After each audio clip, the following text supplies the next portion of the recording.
Good evening and welcome back to the Mindful Model Makers Workshop. I know it's been a little while. It's that kind of busy time of year. I won't mention the word, but that's what it is. But it hasn't stopped me hunting around. So I found on eBay about a week ago, this model. Now, it's very old actually. I don't know how old, but it's quite old. It's been made, I would imagine it's been scratch built. The top is mainly wood and the bottom is metal. It's got a big motor in. This is a model of a, believe it or not, steam loco, even though it looks a bit like a diesel.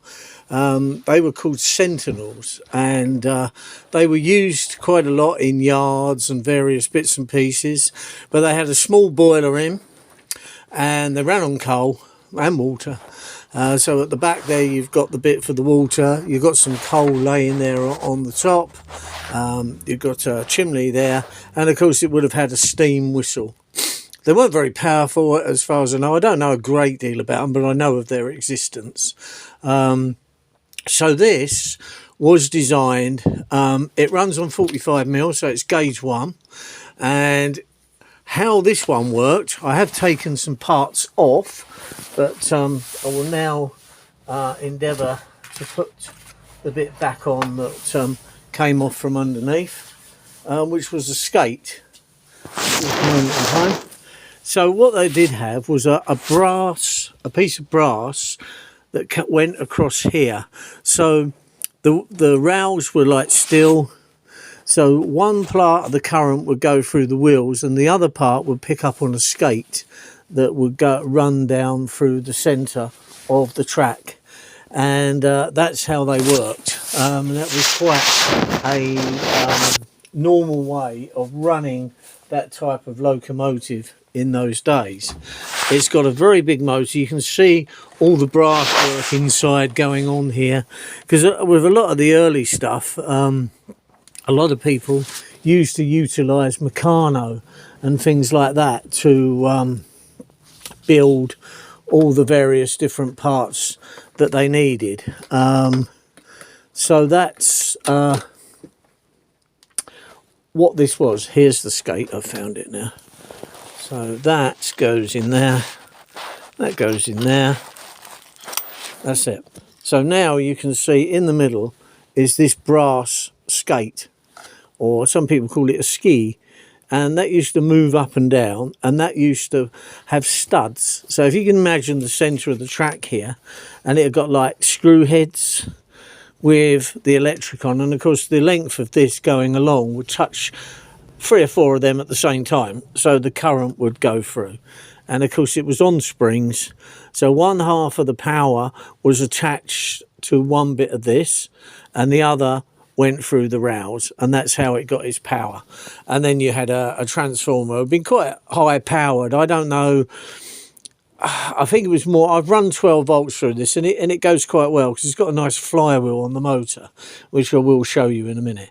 My son reckons the wheels are probably made by Bing, a company called Bing.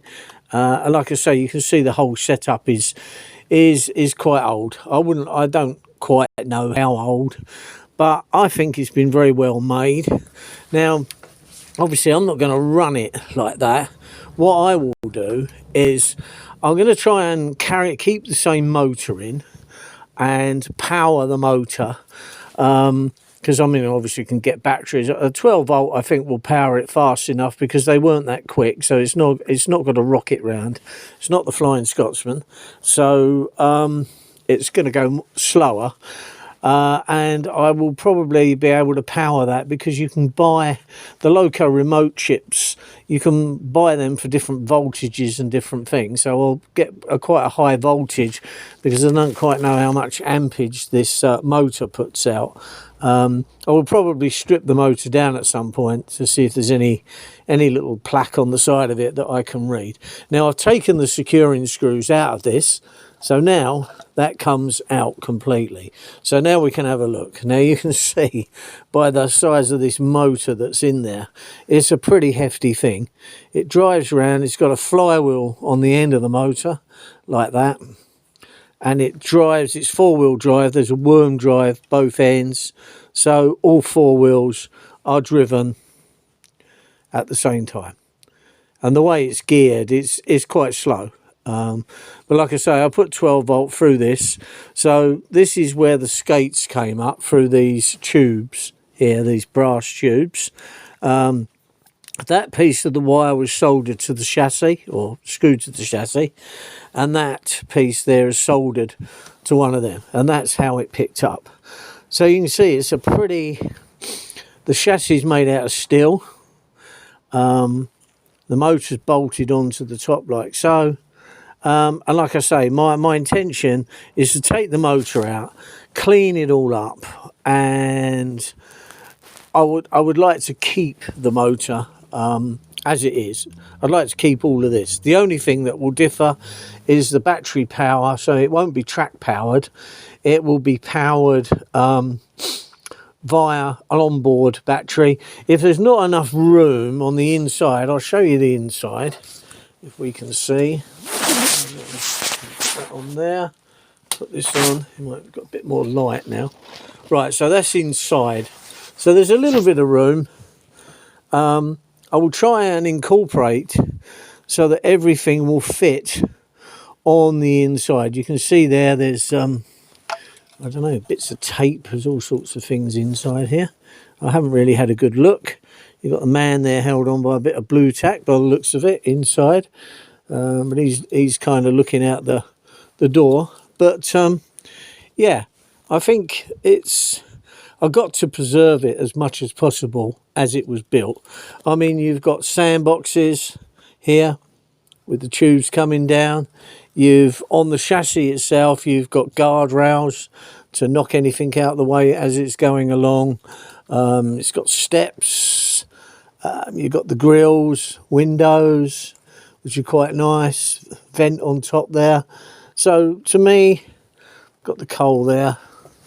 Buffers, nice brass buffers. Yeah, somebody has put some time and effort, and I think it deserves to be kept like that. I mean, the running of it is not so practical nowadays because it's not the normal way that Gauge 1 stuff. And I want to run it on my plastic track with the rest of my, because I'll have the SM32 type stuff like this, and I have got one or two Gauge 1 things which will all run on that same track. So this I think will fit in with this model as well that I've got, so they won't look too far apart, I don't think. So yeah, I think it will fit in. But not only that, I just want to do it up so that if I do go anywhere where there's any 45mm stuff, I can run it radio controlled. I've modified a few things now and run them with a radio, and they work quite well. So I will persevere with this, and like I say, if I can leave that original motor in there, that's what I will try and do. So anyway, this is something to keep your eye on now. This is a project that will go on with the rest of my projects, but again, I want to preserve this as much as possible to be original, apart from the way it gets its power and it's controlled. There's one or two various things out there now. You can buy very cheap speed controllers that will take quite high voltages on eBay. I mean, this is, I got it from eBay. To me, it's a good source. You don't see a lot on there that I want to buy, but every now and again, something like when this popped up the first time and I see it, I just thought I got to have that. And the guy was open to offers. He didn't take my first offer, but he took my second offer. So yeah, so this is now mine, and I want to run it. I just liked it when I first saw it. So yes, so what we've got to do now is to basically clean up all the motor, get that running nicely, nice and smoothly, oil up everything, check everything. And again, if I can leave all this chassis, original wheels and everything else in place, I will. Because I don't see, there's hardly any wear on anything, to be quite honest. It all looks pretty good. There's a little bit of movement backwards and forwards, but that's pretty common. Everything looks like it's got bearings and things in it. So somebody's taken the time to build that, and there's no reason why I can't kind of preserve that and keep it running, because that's something that I do like doing, buying old things and doing them up. I've got a Gauge 1 Mona, very old. It's got none of its old original steam workings in it, but the plan for that is to do that loco up and actually build a wagon that's powered to push it along. So yeah, sometimes things are so far down that, I mean, if I was going to spend the money to rebuild that completely, I think it'd be better if I so there we are. See, once the flywheel starts running around, the wheels move and the loco starts to go along. So that's it. It's very old. If anybody's got any ideas of how old this would be, or they think you could just let me know. I'll be interested. Or if you know of its origins, that would be even better. So I don't know where it's come from. Probably an auction or house clearance or something like that, where a lot of this stuff comes from nowadays. So yeah, it's sitting there in somebody's shed, and then that person unfortunately passes away, and then they stuff just goes out there. But so I think it deserves to run another day, but perhaps slightly differently powered, that's all.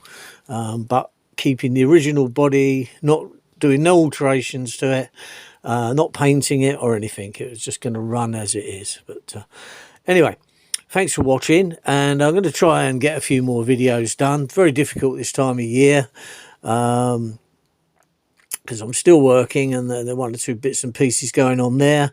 And of course, we've got this holiday season coming up, but I am away for that. But where I am, I might there might be a place where I can do a bit of videoing. So I'm going to take all the camera equipment with me and see what we can knock up for that. But anyway, so this is just something just to show you for now.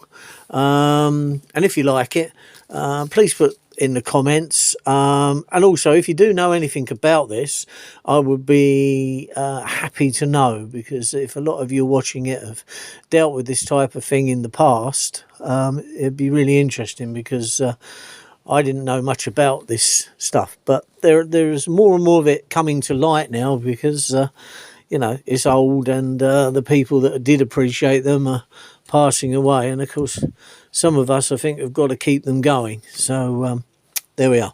Anyway, thank you very much for watching. I'll see you in the next video. Bye for now.